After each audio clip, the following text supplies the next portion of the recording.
Nouveau rebondissement dans le procès du 28 septembre. Le colonel Bienvenu Lama vient d'être libéré. Pourquoi alors il est libéré sans être attendu devant ce tribunal? Bonjour et bienvenue à tous dans cette nouvelle vidéo. Et surtout, si c'est la première fois que vous regardez une de mes vidéos, je suis Gaspard et je vous invite à vous abonner à cette chaîne. N'oubliez pas de partager parce que ça pourrait intéresser aussi d'autres personnes.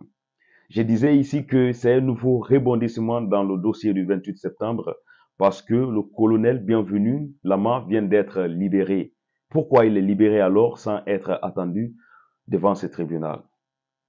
Pourquoi on l'a libéré si le commandant Toumba nous a fait savoir ici lors de son passage devant cette barre ici que les gens qui ont perpétré les massacres au stade du 28 septembre étaient les recrues venus de Kalea, étant donné que le colonel Bienvenu Lama était le directeur du centre d'instruction, du centre de formation de Kalea.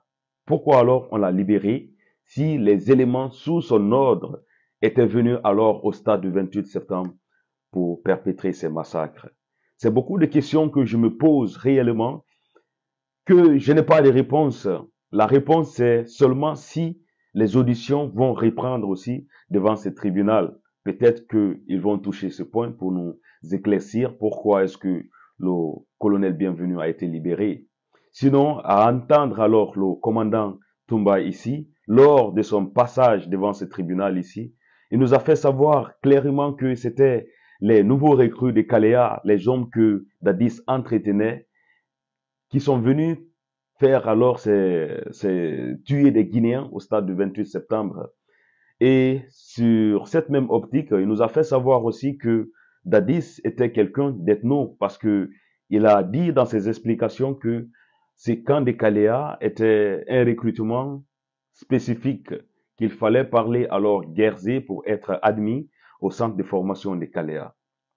Ça a donné une autre image de Dadis. Ça a donné une autre image de Dadis que les gens ne savaient pas.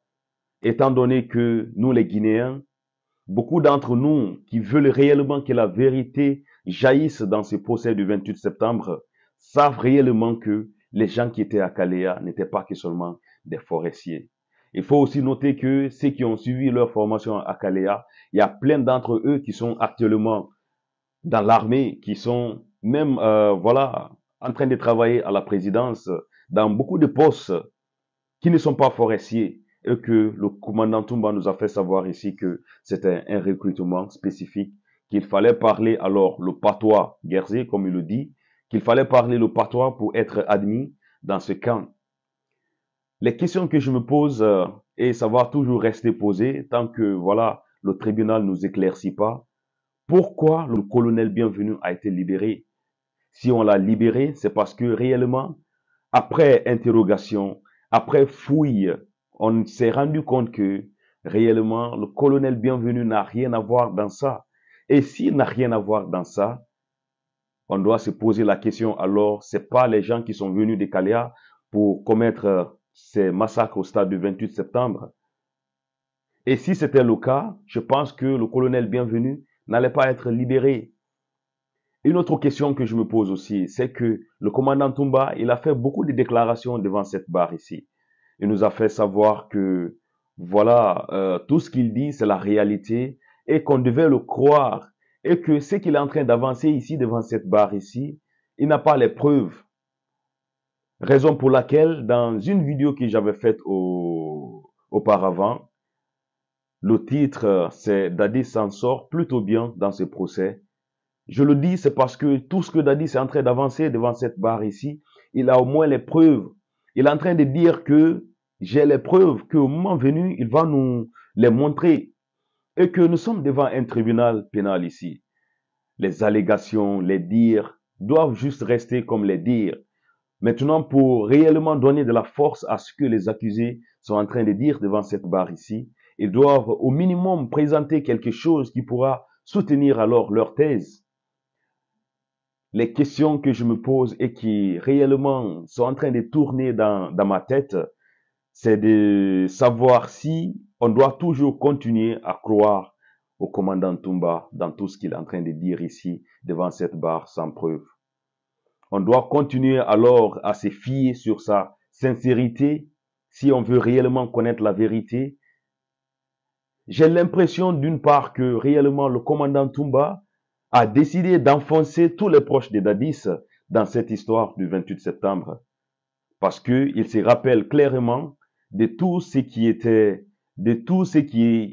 à côté du capitaine Dadis à l'époque, ou bien disons les hommes forts ou bien les bras droits du capitaine Dadis à cette époque, et que lui, qui ne se rappelle pas de sa garde, à part Cécile Raphaël qui est devant nous aujourd'hui, il refuse catégoriquement de dire le nom des gens avec qui lui il montait et descendait en ce moment.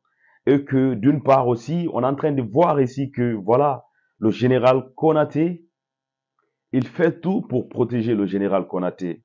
Quand on arrive seulement sur le nom du général Konaté, il essaie de nous dire ici que lui n'a rien à voir dedans. Est-ce que enfumage de pistes? Pour moi, je pense que si on veut réellement connaître la vérité dans cette histoire, je pense réellement que le général Konaté doit venir à Conakry.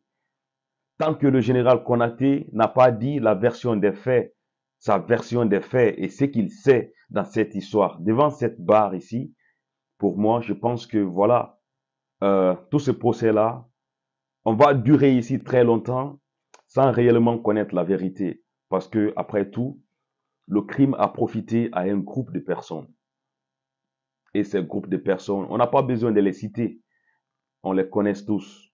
On les a tous vus en Guinée et ils ont fait leur temps. En tout cas, mes frères, ça nous donne beaucoup à réfléchir.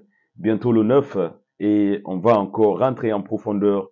Et surtout, ce qu'il faut dire, c'est que au moment des plaidoyeries, ce serait encore quelque chose de très très intéressant dans ce procès parce que là, tout ce que les gens sont en train de dire ici doit être soutenu par des preuves.